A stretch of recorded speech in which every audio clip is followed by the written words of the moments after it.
Shandy. Welcome back to another Dear Shandy Bachelor Recap Fashion Police episode. Yeah. Listeners, how are you, Andy? I'm doing great. I shouldn't say listeners. The people. This is only on YouTube. So watchers. Watchers. Yeah, Yes. That's right. They listen too. Yeah, Or read, because those closed captions are actually shockingly good. it's true. I often actually listen to YouTube only. Oh, really? Yeah, I just have it on and I just don't watch it. Oh, So you can listen. there you go. Yeah, stick with listening. Okay. They're listening primarily. It's not like there's some crazy like CGI going on here. All right. So I'll get started right away. I have 2 honorable mentions for Best Dressed. First up, and this might be a surprise, but it was at that rose ceremony, Melina. You know, I've really come around with Melina here. I've come to appreciate her extra-ness when it comes to fashion. I understand.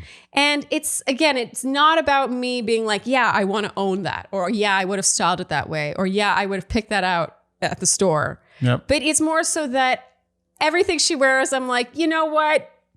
Yes, you do it. Like, you go, girl.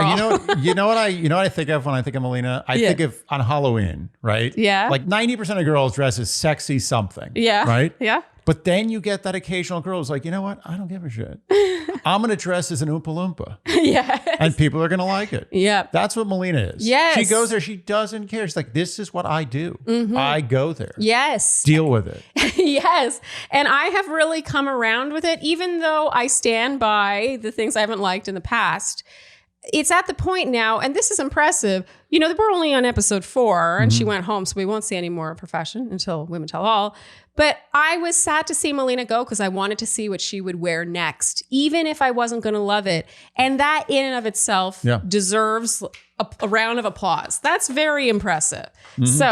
Melina is on this list, honorable mention, with this red embellished. It was heavily embellished, sequined, long sleeve jumpsuit. It was very extra in every way. It had this sort of lace belt detail, and her hair was in a big wild ponytail, and she wore this dark glossy lipstick that matched the jumpsuit. And was it a lot? Yes.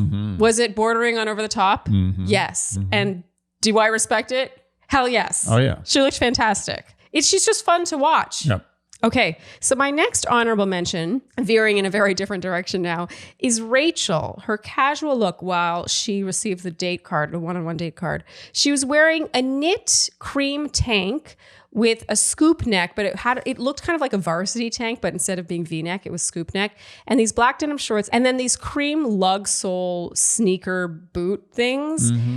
It was just kind of cute, different, a little edgy, but still sweet. Like, I hadn't seen a look like this before. And I just thought there was a nice collection of off the beaten path choices here. I liked it too. I also just like knit tanks. You do. I'm a sucker for knit tanks. I'm just putting this out there. Yeah, she is. And now my runner-up for Best Dressed was Rachel. Again, in the evening of her one-on-one date, she wore this long sleeve black mini dress. It was sort of a glittery, stretchy fabric.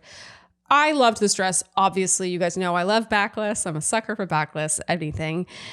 But what kept this from being the top prize for me was her hair. Her hair was down. It looked the same as it did during the day. It looked the same as it was with that knit tank. It looked the same as it always does, just sort of down and a little casual. Yeah. And I just feel like, take it up a notch. You're wearing a glittery mini dress. Missed the opportunity. Yeah, it was a missed opportunity, but nonetheless, I did really like the dress.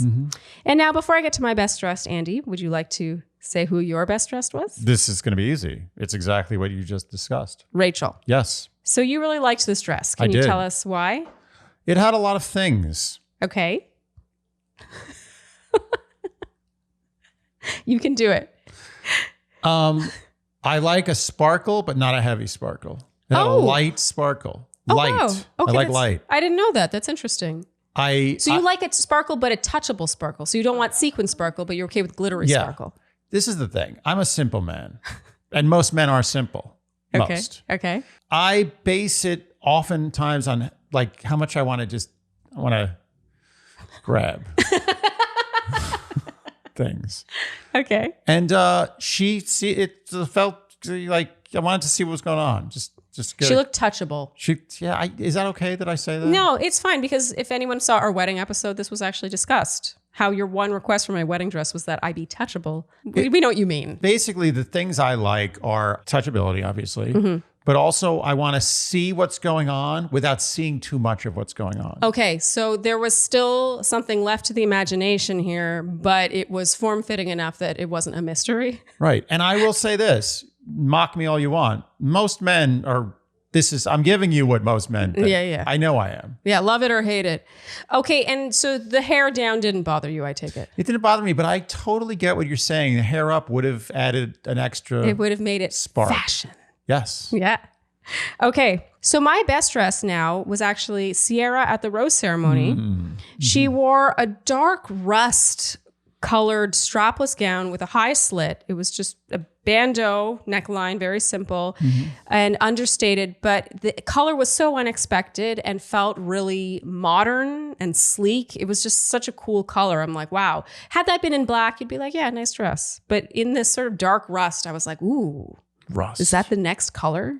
Yeah. Is that the Pantone color of the year right there? I feel like Rust has been making a strong move for the last few years. I loved her center part. It was like a slick, tight bun in the back with a center part. It was so sleek, and she wore dainty, simple jewelry, these little tiny, interesting, but still simple hoops, and this little like delicate necklace.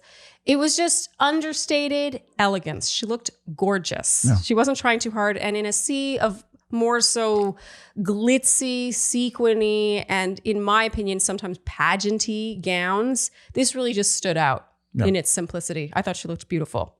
Okay, and Andy, I actually do not have a worst dress this week. You guys know from my blog, if I don't feel it, I'm not going to force it. I don't like to award someone worst dressed if I don't genuinely feel that way. And so I don't have a worst dress this week. While I didn't love everything, I didn't hate anything. Right. You do, however, have a worst dress. Well, I also feel the same way. I don't think anyone there was no worst. I mean, there is mathematically always a worst dress. I mean, if every dress was amazing, there'd be a worst dress. Yeah. So, but worst suggests a connotation of bad. Yeah. And I don't think there was any bad stuff going on. But my least good dressed was Elizabeth in the rose ceremony. Yeah.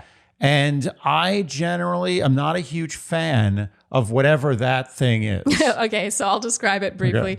Okay. So she was wearing a strapless sweetheart neckline dress. It was black, and it had this plunge detail, which I think is what got you. It was otherwise form-fitting, except for the hem. It had a sort of asymmetrical high-low hem with a ruffle edge to it, and the lining seemed to be white. So it had a kind of neat color blocking.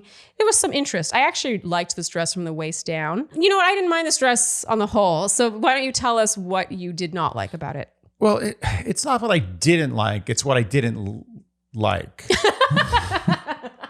Get my drift? I speak for myself and probably a decent proportion of straight men. Okay. I'm on the edge of my seat with this. Don't get too excited. But I think that a dress should show, but not be obvious. I'm very, very anti-try hard in everything. Yeah. Everything. Dressing, you like effortlessness. Life. I like things. Yes, exactly. Okay, what bothered you? The sweetheart or the plunge? Or the two combined? It's like, oh, let's do this, but also let's not forget to cover this. So question, let's say there had been straps and a plunge. I'm good with that. It's the part that comes up that I'm not a fan of. No, I think the part that bothers you is the part that goes down. Yeah, but the part that comes up is a necessity once it goes down. But the part that stays up is always there. What I'm saying is the plunge drags everything down. Gotcha.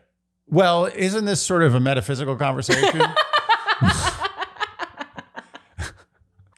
Okay, we get it. We know what you mean. That's like a yin yang. Is it half black or is it half white? I mean, you make the call. It doesn't matter. Okay. So what I find interesting about your take is I think that a lot of women would assume that straight men just want to see as much as possible. But what you're actually saying is you think that this was trying to show too much. Straight men want to have mystery. They want to know what's there, but they don't want to see it. Yeah. It's very strange. Men are very weird. I mean, lingerie is popular for a reason. If men just want to see a naked body, no, their lingerie business would be out of business. Yeah, what do you need lingerie for? Yeah. Why are you trying to hide it? Just show it to me. No, they don't want to see it. Ever. Okay. Oh, that was a fun one, Andy. Very good contribution by you in this Yeah, one. I hope I articulated that well. Yeah. I may have sounded like a little stupid. Well, you gave us all a laugh, and that's what matters. I hope. So I think that's it then for our fashion roundup. Let us know in the comments what you liked, what you didn't like, if you agree or disagree. And yeah, thanks for tuning in to the Dear Shandy Fashion Police, and we'll see you next time. Bye.